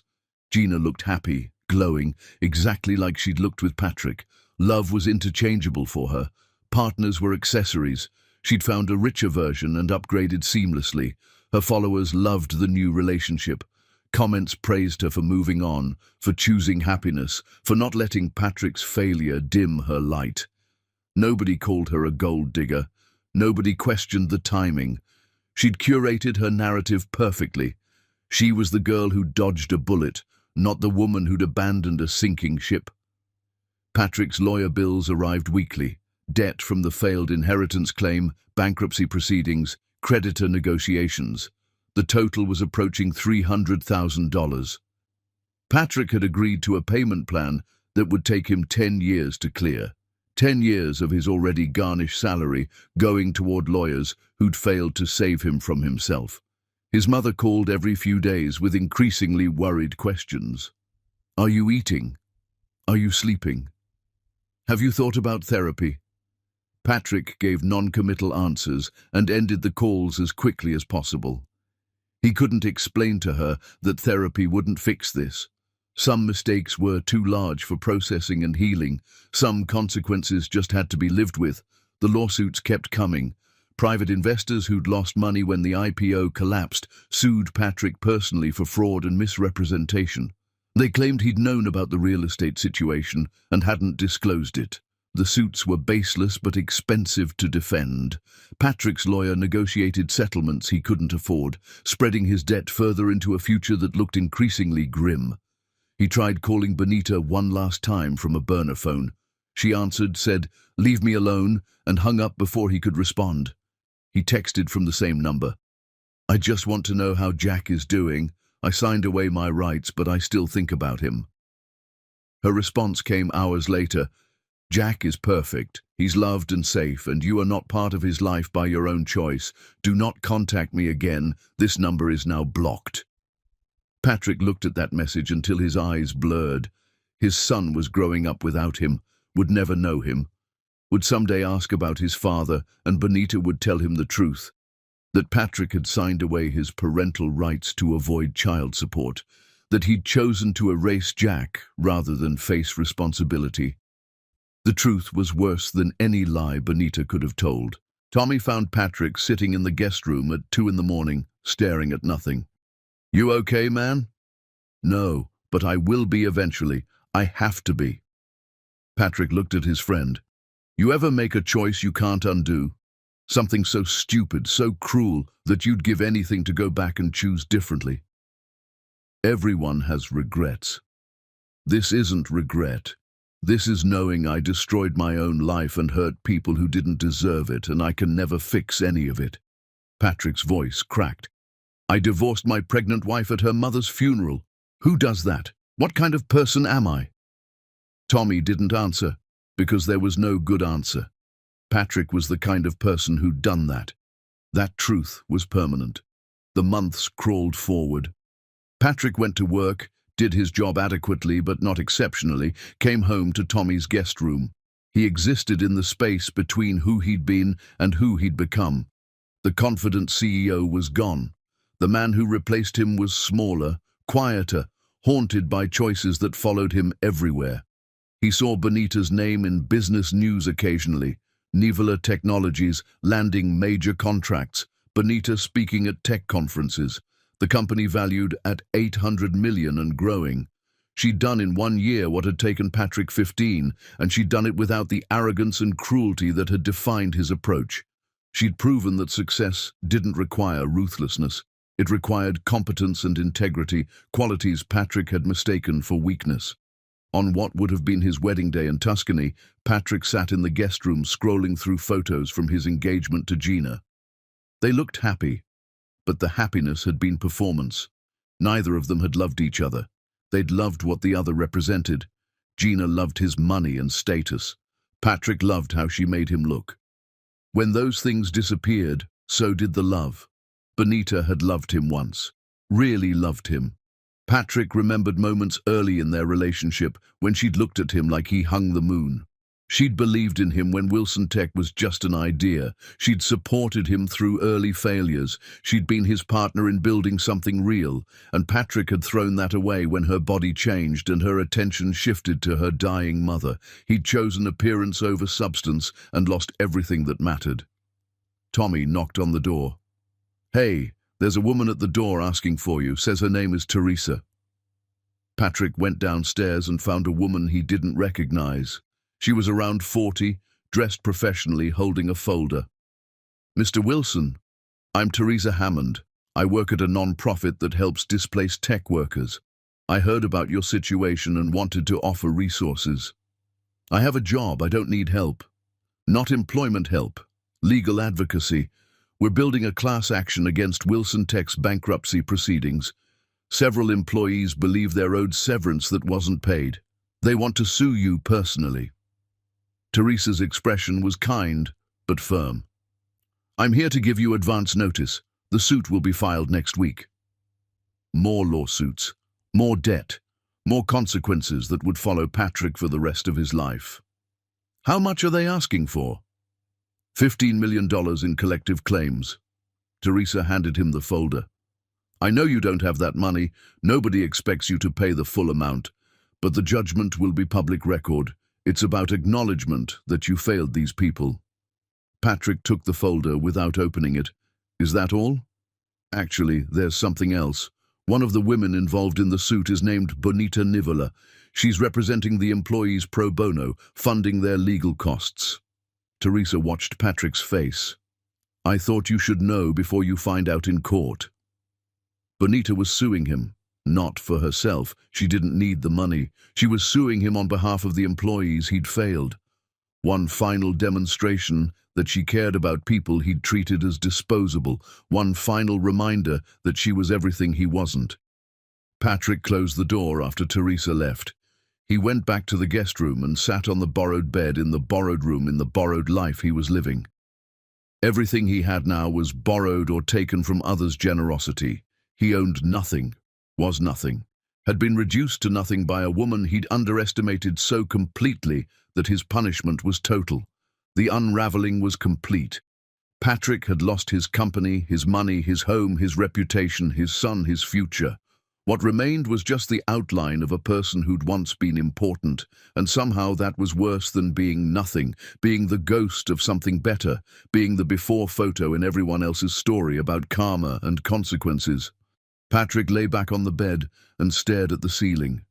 Tomorrow he'd go to work and pretend to care about software sales. Tomorrow he'd make payments on debts that would outlive him. Tomorrow he'd exist in the shadow of his former life, but tonight He just felt tired. Tired of being the villain. Tired of living with choices he couldn't undo. Tired of waiting for something that felt like redemption that was never coming. Because Benita had been right. She wasn't his villain. She was just the person who'd stopped being his victim, and that was worse than any revenge she could have planned. She'd simply stepped aside and let him drown in the consequences of his own actions. No dramatic confrontations, no ongoing vengeance, just silence and distance while he learned what it meant to lose everything that wasn't real to begin with. Chapter 8. The Empire She Builds. Benita's first day as CEO of Millionaire Technologies started with her son vomiting on her blouse 20 minutes before the board meeting. Jack was teething, miserable and clingy. The nanny Sophie tried to take him, but he screamed and reached for Benita with desperate hands. So Benita changed into the spare blouse she'd learned to keep in her office, held Jack until he calmed down, and walked into the boardroom 15 minutes late carrying a baby on her hip. "Apologies for the delay," she said, setting Jack's carrier on the conference table. "Teething emergency. Now, let's discuss the acquisition integration strategy." The board members, men in their 50s who'd built careers on punctuality and professional boundaries, looked uncertain. Then David Reyes, her new COO, pulled out his phone and showed Jack a video of singing vegetables. Jack immediately stopped fussing and stared transfixed at the screen. Crisis managed. "The integration is ahead of schedule," David reported, pulling up spreadsheets. "We've retained 87% of Wilson Tech's workforce. Employee satisfaction is up 40 points since the ownership change. Client retention is 96%, which is exceptional for a company emerging from bankruptcy." Benita reviewed the numbers with one eye on Jack, who was now babbling at the vegetable song. "What about the toxic performers, the ones who were technically good but culturally destructive?" "Terminated with severance. 14 people total. Everyone else got salary increases between 15 and 30%. Turns out paying people well and treating them with respect dramatically improves performance." David smiled. Revolutionary concept. The meeting continued for 2 hours, covering expansion plans, client acquisitions, technology development. Jack fell asleep halfway through, his small body warm against Benita's shoulder. She presented quarterly projections while holding her son, answered questions about R&D budgets while rocking him gently. Nobody commented on the unconventional setup. They'd learned quickly that Benita didn't separate motherhood from leadership. Both were part of who she was. After the meeting, Benita took Jack downstairs to the company daycare she'd established. 60 children of employees, ages 6 weeks to 5 years, playing in bright rooms with trained teachers. The daycare cost Millionaire Technologies $300,000 annually, but saved parents tens of thousands each in childcare costs. The ROI wasn't financial, it was loyalty and productivity, and the knowledge that people worked better when they weren't worried about their children. "He's such a good baby," one of the teachers said, taking Jack from Benita. "Never fussy, always smiling." Benita looked at her son, 8 months old now, with dark curls and her mother's expressive eyes. "He's perfect, absolutely perfect." She kissed his forehead. "Mama has meetings all afternoon. Sophie will pick you up at 5. I love you, baby." Jack babbled something that might have been mama or might have been random sounds. Benita chose to believe it was intentional and left before the separation anxiety made her cry. Her office occupied the top floor with windows overlooking the city. The space was nothing like Patrick's old office with its glass walls and performative transparency. Benita had chosen solid walls, a door that closed, furniture that prioritized comfort over image. Her desk held photos of Jack, her mother, the house she'd bought in a neighborhood with good schools and safe streets. This office reflected who she was, not who she wanted others to think she was. David knocked and entered with news. 3 acquisition offers came in this week, tech companies wanting to buy Millionaire Technologies. Valuations range from $400 million to $500 million. He handed her the formal proposals. "That's 100 times return on your initial investment in 8 months." Benita barely glanced at the offers. "Not interested. We're not building an exit strategy. We're building something permanent, Tell anyone who asks that Millionaire Technologies is not for sale at any price. That's what I expected you to say. Just wanted to confirm. David sat down. I ran into Patrick last week at a sales conference. He was working a booth for some enterprise software company. Benita felt nothing at the news. No curiosity, no sympathy, no satisfaction. Just acknowledgement that Patrick existed somewhere doing something. How did he look? Tired? Smaller somehow. He asked about you, about Jack. I didn't tell him anything. David paused. He said to tell you he's sorry for everything. He's apologized before. The words don't change anything. Benita signed the acquisition rejections. Patrick made his choices, I made mine. His choices led to him selling software. Mine led to this. She gestured at the office, the company, the life she'd built. I hope he finds some peace eventually, but his peace isn't my responsibility. That evening, Benita went home to the 4-bedroom house that felt like a sanctuary. Sophie had Jack in the playroom, surrounded by blocks and stuffed animals. James was in the kitchen, cooking something that smelled like garlic and herbs.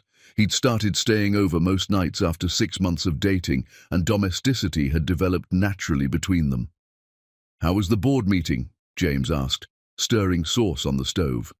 He was a pediatric surgeon, brilliant and humble, more interested in saving children's lives than impressing anyone. Benita had met him at a hospital fundraiser, and they'd clicked immediately over shared values rather than shared ambitions. Good. Jack threw up on me right before, so I started 15 minutes late carrying a baby. Nobody complained. Benita opened wine for herself, sparkling water for James, who was on call later. 3 acquisition offers this week, all rejected. Because you're building something that lasts, James said, exactly understanding her thinking, not something that sells. Exactly. Benita watched Jack through the doorway, completely absorbed in stacking blocks. My mother spent 40 years building security.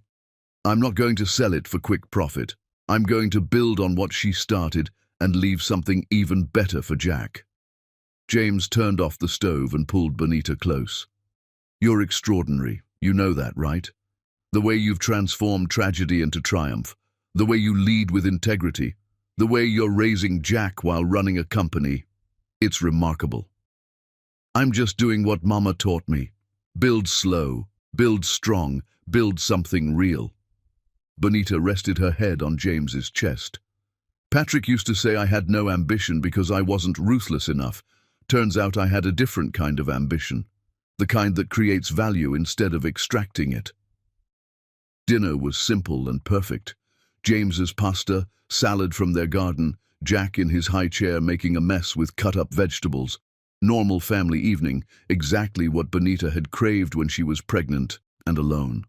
This scene, messy and real and full of love, was worth more than any IPO or acquisition or magazine cover. After Jack was asleep, Benita worked from home while James studied surgical journals. This was their rhythm. Both ambitious, both dedicated, both supporting each other without competition or resentment. James understood that Benita's company required attention, and he never made her feel guilty for working evenings. Benita understood that James's patience required his focus, and she never complained when he got called away mid-dinner. Her phone buzzed with an email from a business magazine requesting an interview.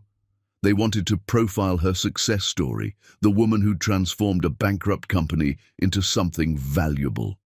Benita almost declined. She didn't need publicity, but she thought about the message it would send. Woman builds empire. Woman does it ethically. Woman proves you don't have to be cruel to succeed. She accepted the interview with conditions. No questions about Patrick except basic facts, focus on the company and employees, honest discussion about challenges of being a working mother. The journalist agreed, and they scheduled for the following week. The interview room at Millionaire Technologies had windows overlooking the city where Benita had once ridden buses to a job that barely paid rent. The journalist, a woman named Daphne, set up her recorder and started with softball questions, company history, acquisition strategy, growth projections. Then she shifted to what she really wanted to know. Your ex-husband built this company originally. How does it feel to now own what he created? Benita had prepared for this question. Patrick built the technology and client base. That was valuable and I kept it. But the culture he created was toxic. High turnover, unhappy employees, unsustainable growth targets. I didn't just acquire assets. I rebuilt the foundation. The company that exists now is fundamentally different from what Patrick created. Some people online call this revenge. Do you see it that way? No. Revenge would have been destroying the company and ensuring Patrick suffered as much as possible. What I did was save the valuable parts and discard what didn't work. That's business, not revenge. Benita leaned forward. People want this to be a story about a woman punishing a man who wronged her, but it's actually a story about a woman building something better than what existed before. Those are different narratives. Daphne nodded, typing notes. You've been very successful very quickly. What's your advice for other women in tech? Competence compounds. Integrity attracts talent. You don't have to be the smartest person in the room if you hire smart people and actually listen to them. Benita thought about what else mattered. Also, don't confuse confidence with competence. Patrick was supremely confident and marginally competent.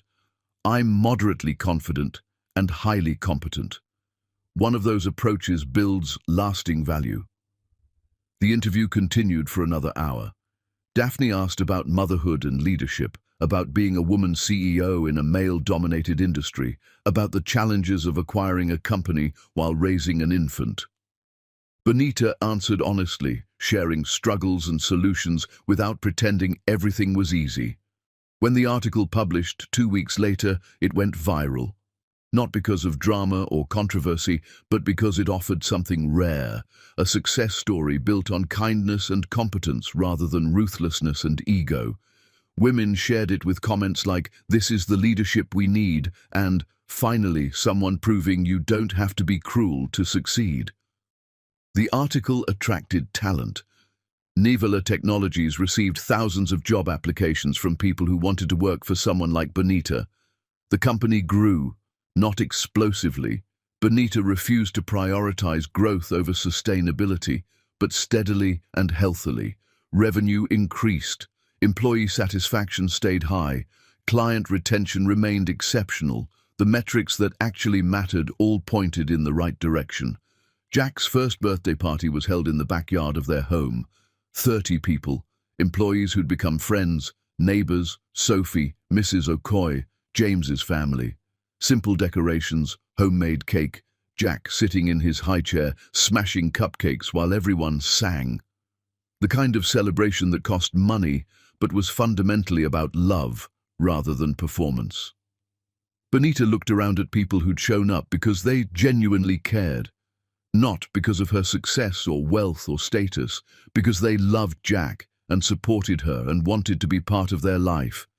This was family. This was what mattered. This was what Patrick had traded away for an Instagram girlfriend and an IPO that never happened.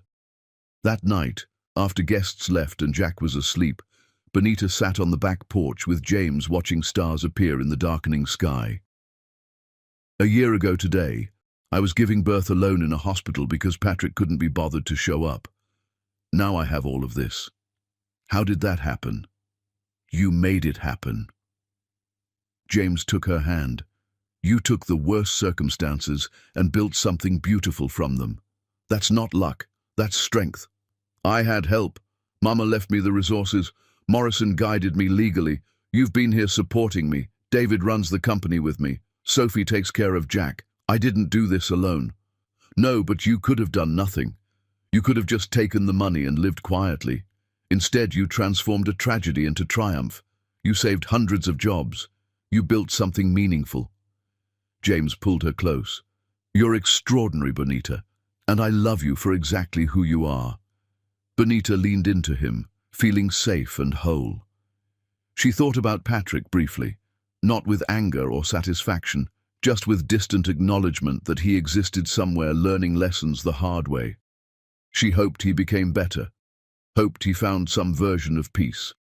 But mostly she hoped he stayed far away from her and Jack, living his own life while she lived hers. Because this life, this beautiful, complicated real life, was hers. She'd built it from grief and betrayal, and her mother's incredible foresight. She'd proven that success didn't require cruelty, that power didn't require ruthlessness, that you could be ethical and ambitious simultaneously. The empire she'd built wasn't just profitable, it was good, and that made all the difference. Chapter 9. The meeting he doesn't deserve. Patrick's email came through Morrison's office with a subject line that made Benita's assistant pause before forwarding it. Please. Just 10 minutes for closure. Closure. The word annoyed Benita. Patrick wanted closure for himself, not for her. She had closure. She'd found it by building a life that didn't include him. But Morrison advised that one final meeting might prevent future contact attempts. Let him say what he needs to say. Then you never have to see him again. The coffee shop was deliberately ordinary. Generic chain on a Tuesday afternoon, the kind of place where nobody would recognize either of them. Benita arrived first, ordering tea she didn't drink, sitting at a corner table where she could see the door. She wore jeans and a sweater, no jewelry except her mother's necklace, not trying to look powerful, not trying to look anything except done with this conversation before it started. Patrick walked in exactly on time. He looked different, older, obviously, but also diminished in ways that weren't physical. The confidence he'd worn like armor had disappeared, leaving someone who moved through the world uncertain of his place in it. He wore khakis and a button-down shirt that probably came from the sale rack. His watch was plastic, not luxury. Everything about him screamed ordinary. He sat down without asking permission. Up close, Benita could see the exhaustion in his face. Stress had carved lines around his eyes and mouth. His hair was graying at the temples now, no expensive dye covering it. This was what consequences looked like after living with them for 2 years. "Thank you for agreeing to meet," Patrick said, his voice lacking the authority it used to carry. "I know I don't deserve your time." "You don't.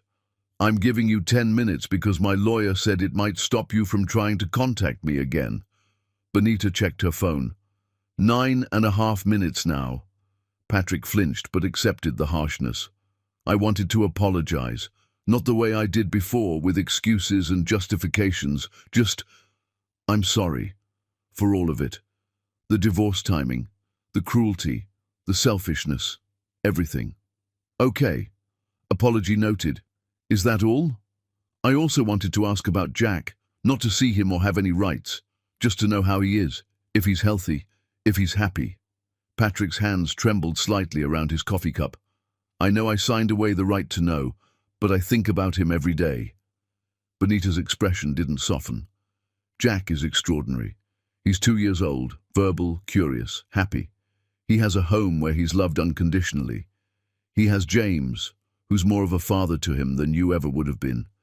He doesn't know you exist, and I'm keeping it that way until he's old enough to understand the truth." "Which is?"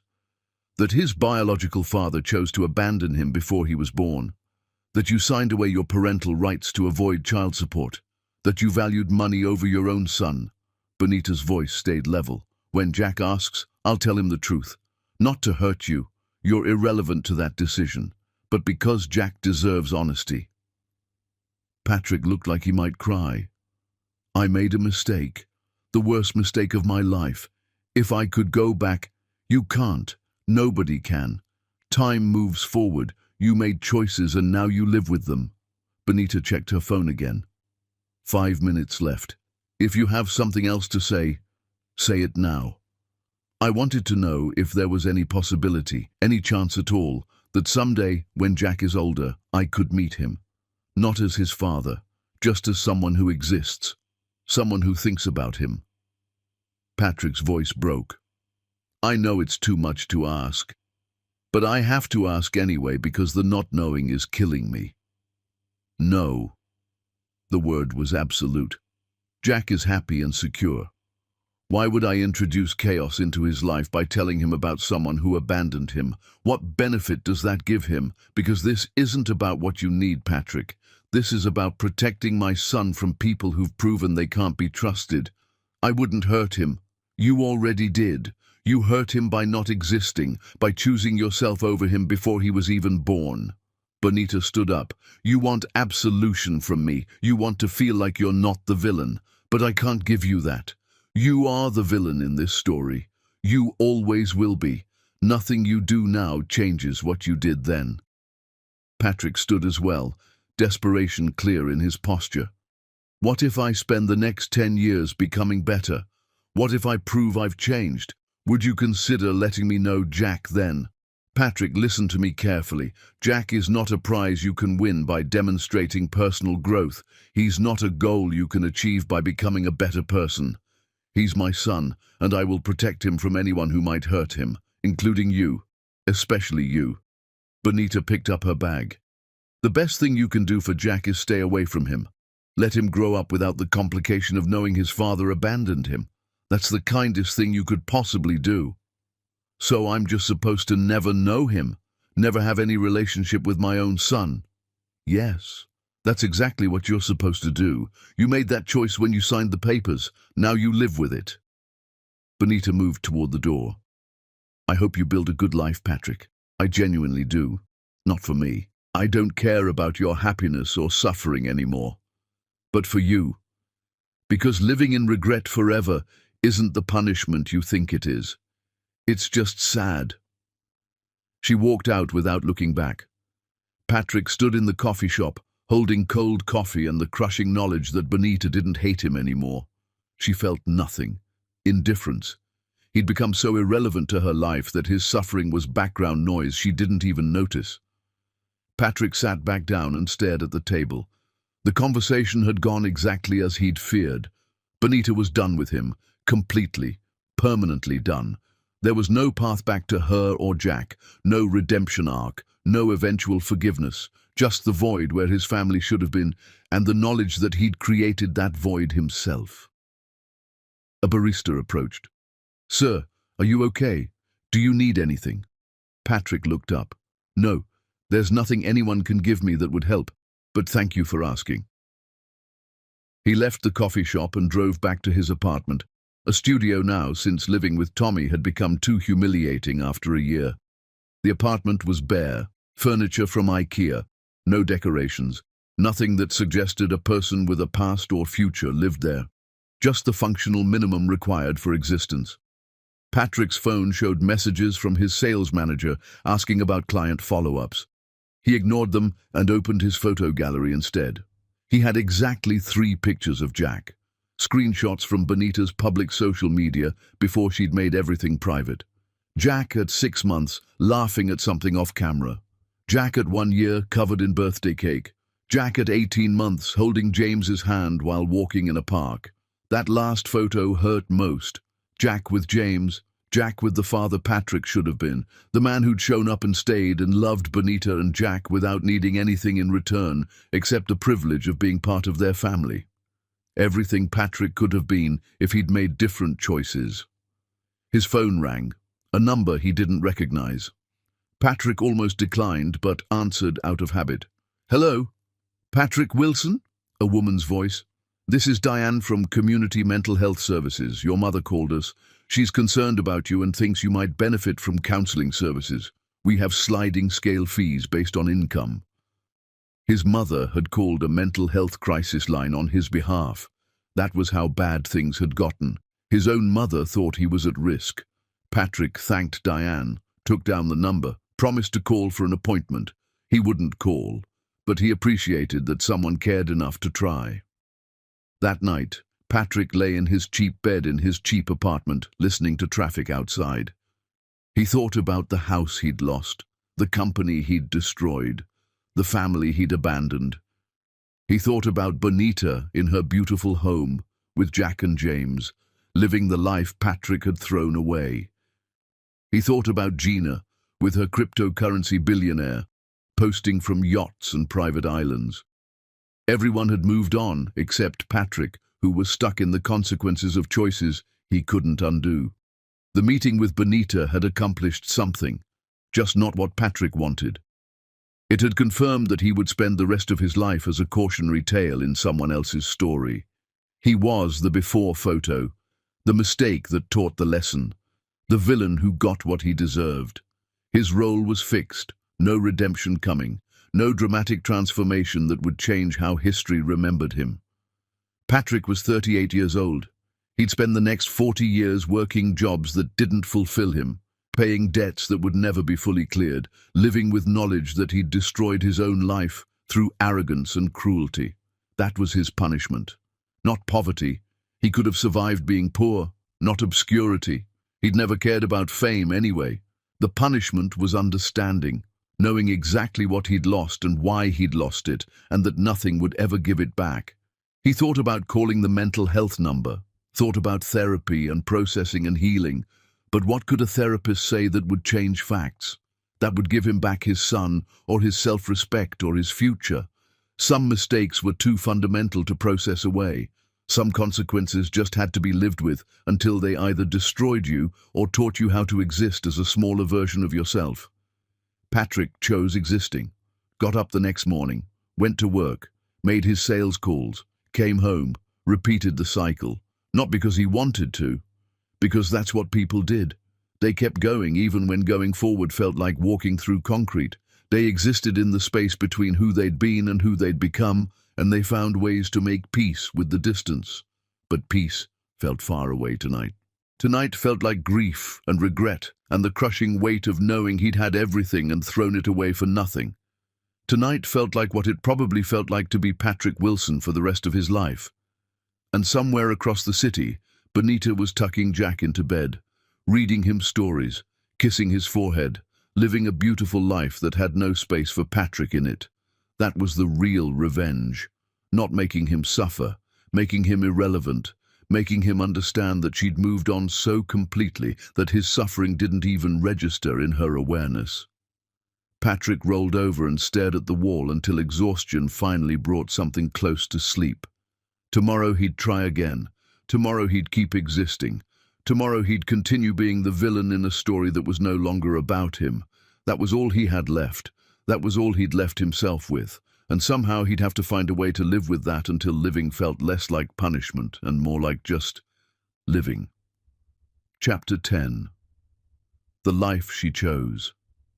Jack's kindergarten graduation filled the elementary school auditorium with parents holding phones, documenting tiny humans in construction paper caps, accepting certificates.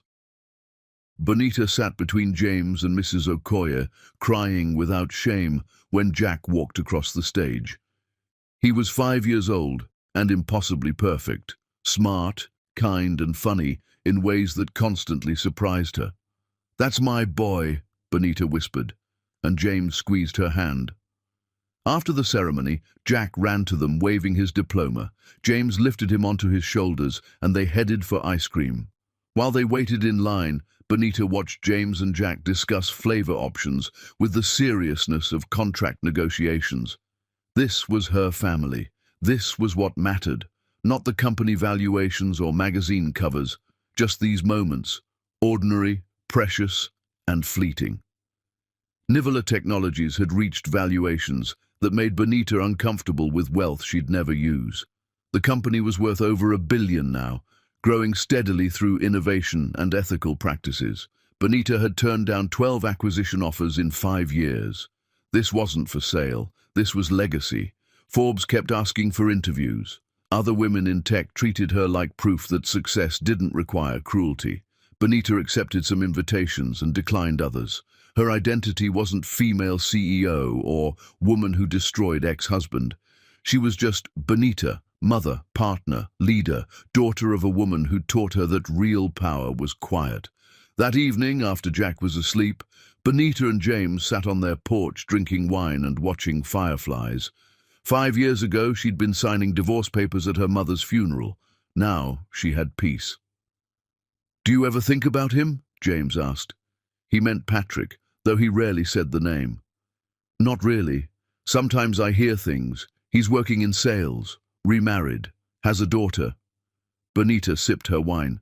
"I hope he's a better father to her than he was to Jack. Everyone deserves chances to learn from mistakes."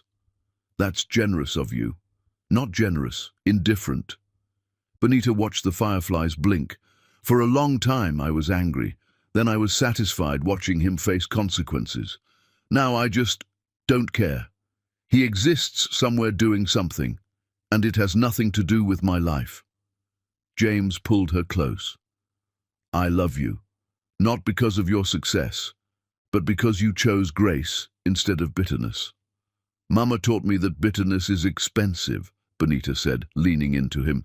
Better to build something beautiful. A notification lit up Benita's phone. A message from Morrison. Patrick's attorney sent another request for information about Jack's well-being. Medical records, school reports. I declined per your standing instructions. Patrick was still trying, still hoping for some connection to the son he'd abandoned. Benita felt nothing except mild annoyance at the disruption. She typed back, "Continue declining. If requests escalate, pursue restraining order." Morrison replied, "Understood. For what it's worth, I think he's genuinely remorseful." "Remorse doesn't change history," Benita said aloud. She showed James the messages. "Does he deserve to know Jack is okay?" James asked carefully. Benita considered it. "No, he signed away his rights. That includes information. Jack is our son now, not his." James nodded, offering no judgment, just support. They sat in comfortable silence, watching their neighborhood settle into night. Patrick had chased extraordinary, the IPO, the image, the lifestyle. Benita had built ordinary, the bedtime stories, the school graduations, the porch conversations, and her ordinary was better than his extraordinary had ever been. The next morning, Benita took Jack to visit Mama Nivola's grave. They did this monthly, Jack leaving small flowers or drawings. "Tell Grandma about kindergarten," Benita prompted. Jack launched into a detailed explanation of playground rules. Benita listened, feeling her mother's presence like warmth. "Mama says you built something amazing," Benita told her mother silently. "Not just the money, the security, the freedom to choose grace." On the drive home, the question finally came. "Mama, why don't I have a dad like the other kids?" Benita had prepared for this. "You did have a father, but he made a choice not to be in your life. That wasn't about you. You're perfect. It was about him not being ready to be a good dad. Where is he now? Living somewhere else, being a dad to another child." Benita watched Jack process this in the rearview mirror. "You have me and James, and so many people who love you. Family isn't about biology, it's about who shows up." "I like our family," Jack decided simply. Years continued flowing past, smooth and unstoppable. Jack grew from 5 to 8. Benita's company grew from $1 billion valuation to something larger, more stable. She'd built exactly what her mother had envisioned. Patrick existed somewhere in the city, living his reduced life, working steadily, living in an apartment that wasn't awful but wasn't impressive. He'd found some version of normal after losing everything. Good. Benita wanted him to be okay. Existing without causing harm was enough. On what would have been her 10th wedding anniversary with Patrick, Benita was instead celebrating 5 years with James. They renewed their commitment in a quiet ceremony in their backyard. That night, lying in bed, Benita thought about the woman she'd been 10 years ago. Broken but not defeated. She'd taken grief and betrayal and transformed them into something beautiful. She'd proven that the opposite of love wasn't hate. It was indifference. She had become so completely indifferent to Patrick that his existence was background noise. "What are you thinking about?" James asked sleepily. "How far I've traveled, how much better this life is." Benita turned to him. He wanted the performance of success. "I chose the reality of it." Jack's voice came through the baby monitor, calling for water. Benita got up, kissed James goodnight, and went to her son's room. Jack was sitting up, looking small and sleepy.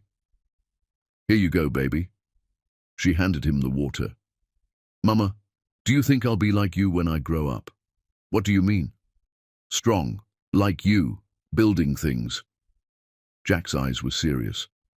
"I want to be good at stuff like you are." Benita's throat tightened. "You're already good at so many things, And yes, you'll be strong, but not because you're like me, because you're you. You have your grandmother's intelligence and your own kindness. Did Grandma build stuff too? She built everything we have. She worked night shifts and bought land nobody wanted and played the longest game anyone ever played. You come from strength, Jack. Never forget that. Love you, Mama. Love you more than anything. Walking back to her bedroom, Bonita passed the photo wall. Images of Jack, her mother, James. This was her life now.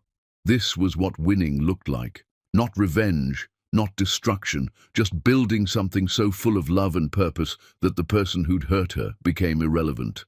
Patrick would spend his life knowing what he'd lost. Bonita would spend hers enjoying what she'd built. That asymmetry, that permanent, unbridgeable gap between his regret and her joy, was the revenge that lasted forever. As Bonita drifted toward sleep, her last thought was gratitude. Not for the betrayal, but for what she'd discovered while surviving it. She was stronger than she'd known, more capable than she'd believed. Some women don't get mad, they don't get even. They get everything, and they get it by becoming so extraordinary that the person who discarded them becomes a footnote in a much longer story about resilience. Patrick's choices had been worth nothing. Bonita's had been worth everything, and that made all the difference.